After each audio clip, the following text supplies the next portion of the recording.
स्वागत है आपका। ब्रेक के बाद अगली महत्वपूर्ण खबर की ओर चलते हैं। रूस यूक्रेन युद्ध को रोकने के लिए अमेरिकी राष्ट्रपति डोनाल्ड ट्रंप के नेतृत्व में ट्रंप प्रशासन पूरी कोशिश कर रहा है। इसी सिलसिले में अमेरिकी राष्ट्रपति ट्रंप के दूत स्टीव विटकॉफ ने रूसी राष्ट्रपति व्लादिमीर पुतिन से लगभग 3 घंटों तक बातचीत की।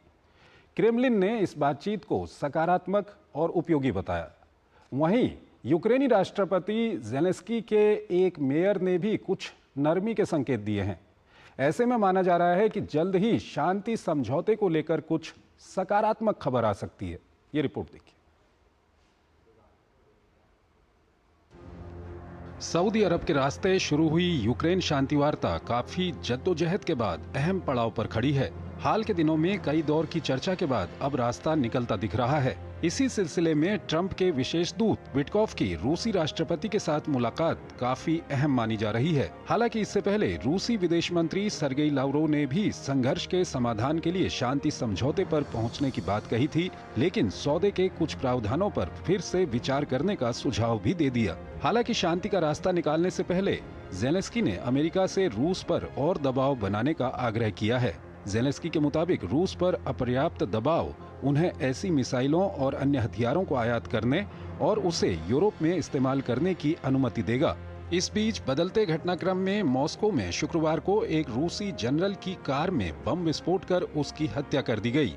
ये 4 महीनों में किसी शीर्ष रूसी सैन्य अधिकारी पर इस तरह का दूसरा हमला है। मौके से आईईडी का इस्तेमाल किए जाने के सबूत मिले हैं।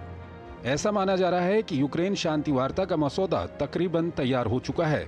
ऐसे संकेत कीव के मेयर की तरफ से भी आए हैं, जिसमें उन्होंने कहा कि शांति के लिए यूक्रेन को कुछ क्षेत्रों को त्यागना पड़ सकता है। हालांकि मेयर ने बयान देने के तुरंत बाद इसका खंडन भी कर दिया।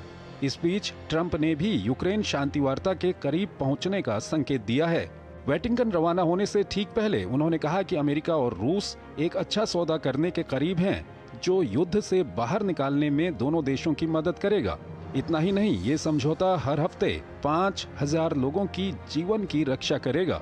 इससे पहले ट्रंप ने शांति समझौते पर निर्णय नहीं होने के लिए रूस और यूक्रेन के खिलाफ कड़ी प्रतिक्रिया दी थी, क्योंकि शुक्रवार को विशेष दूत विटकॉफ से पुतिन की प्रस्तावित मुलाकात से ठीक पहले रूसी सेना ने कीव और खेरसोन पर घातक हमला किया था, जिसमें कम से कम 12 लोगों की मौत हो गई थी।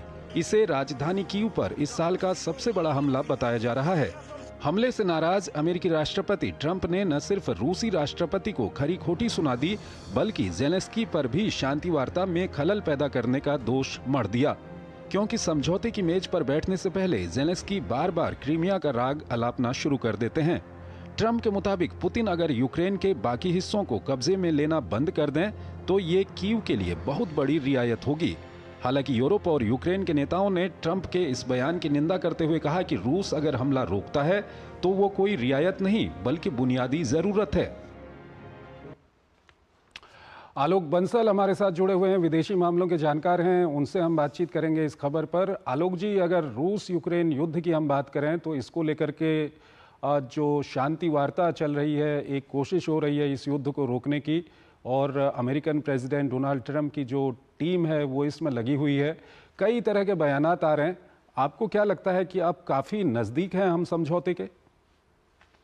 देखिए, लगता तो है, क्योंकि अमेरिका ने जो समझौते की जो शर्तें हैं वो काफ़ी हद तक उन्होंने दुनिया को जाहिर कर दी हैं, और ये शर्तें ऐसी हैं जिससे रूस की अधिकांश जो ज़रूरतें हैं वो पूरी होती हैं, और रूस को इन शर्तों को मानने में मेरे ख्याल से कोई भी समस्या नहीं होनी चाहिए।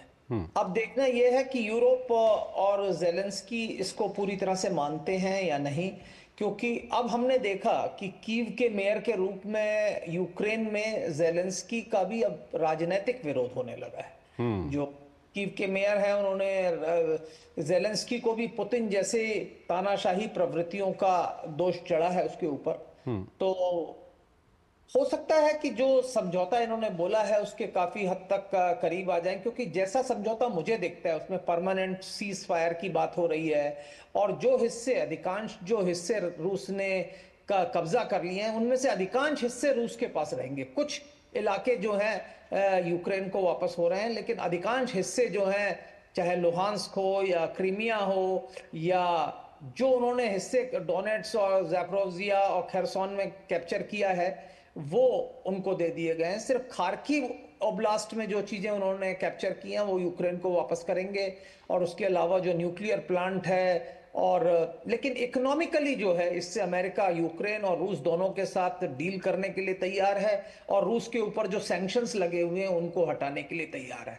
तो लगता तो है कि ये समझौते के पास है, पर इसमें यूरोप कितना मानेगा ये बात जरूरी है, क्योंकि यूरोप अगर इंस्टिगेट करता रहेगा ज़ेलेंस्की को तो मुझे लगता है कि ये युद्ध विराम आसान नहीं होगा। आलोक जी, पिछले 2 दिन की अगर हम बात करें तो जिस तरह के बयान आए हैं, सबसे पहला बयान जो प्रेसिडेंट ट्रंप की ओर से आया था वो ज़ेलेंस्की को लेकर के आया था। ज़ेलेंस्की जब क्रीमिया की बात कर रहे थे तो उनका कहना था कि ये कहीं ना कहीं रोड़ा अटकाने वाली बात है। वहीं उन्होंने डोनाल्ड ट्रंप को भी कहा कि आप रुक जाइए, अब हमले मत कीजिए। तो ये अभी भी क्या दिक्कतें आ रही हैं या काफ़ी स्मूथ इसको हम समझ सकते हैं जो पीस प्रोसेस चल रही है? देखिए, जब से राष्ट्रपति ट्रंप सत्तारूढ़ हुए हैं उन्होंने तो पहले कहा था 24 घंटे के अंदर युद्ध विराम हो जाएगा, वो नहीं हुआ। पहले उन्होंने ज़ेलेंस्की के साथ जो तू मैं हुई व्हाइट हाउस में वो सब हमने देखा। उसके बाद उनको लगा कि ज़ेलेंस्की मान गए, जिस तरीके की शांति वार्ता शुरू हुई तो अब रूस युद्ध विराम के लिए नहीं तैयार था। तो पूरी कोशिशें हो रही हैं। इस वक्त जो वैश्विक भू राजनीतिक समीकरण है वो नए बन रहे हैं, पर ऐसी अपेक्षा है कि दोनों ही राष्ट्र यूक्रेन और रूस जो है शांति चाहते हैं, लेकिन दोनों ही एक फिग लीफ की अपेक्षा कर रहे हैं कि जिससे वो अपने आवाम को, अपनी जनता को दिखा सकें कि हम पूरी तरह से नहीं हारे। आलोक जी, इसमें रूसी राष्ट्रपति जो पुतिन हैं उनकी कुछ शिकायतें थी। उनका ये कहना था कि अगर सीज फायर हो जाता है तो उसमें कौन उसको मॉनिटर करेगा, किसने सीज फायर को ब्रेक किया, किसने नहीं किया, ये सब देखने के लिए। तो क्या इसमें भूमिका किसकी होगी? क्योंकि नाटो के लिए तो एक तरह से मना हो चुका है। क्या यूरोप के सैनिक वहाँ पर रहेंगे या दूसरे देशों के सैनिक वहाँ पर जा सकते हैं? कैसे ये सब होगा? देखिए, इस तरीके के लिए युद्ध विराम के लिए हमें ऐसे सैनिकों को वहां नियुक्त करना होगा जिन पे दोनों ही देश भरोसा कर सकें। उसमें भारत भी हो सकता है, चीन भी हो सकता है, या अन्य जो सोवियत संघ के घटक थे उन देशों के भी नागरिक हो सकते हैं, क्योंकि वो एक तो भाषाओं को अधिकांश लोग समझते हैं, क्योंकि रूस और यूक्रेन दोनों में ही रूसी भाषा अधिकांश लोग बोल पाते हैं, और वही स्थिति कॉमनवेल्थ ऑफ इंडिपेंडेंट स्टेट्स के जो पुराने घटक राष्ट्र थे उनकी भी है। तो या तो उनके नागरिक हों। ये जो टेक्निकलिटीज हैं इस पे बातचीत हो सकती है और आसान है।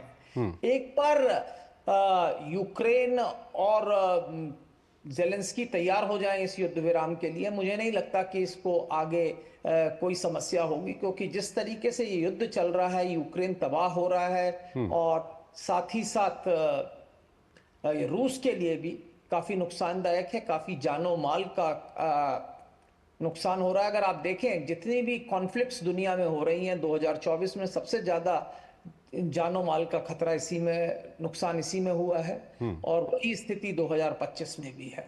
तो इसका समाधान हो जाना एक विश्व शांति के लिए एक बहुत बड़ा कदम है। आलोक जी, बहुत बहुत शुक्रिया आपका हमारे इस कार्यक्रम में जुड़ने के लिए और अपना महत्वपूर्ण विश्लेषण हमारे दर्शकों के साथ साझा करने के लिए।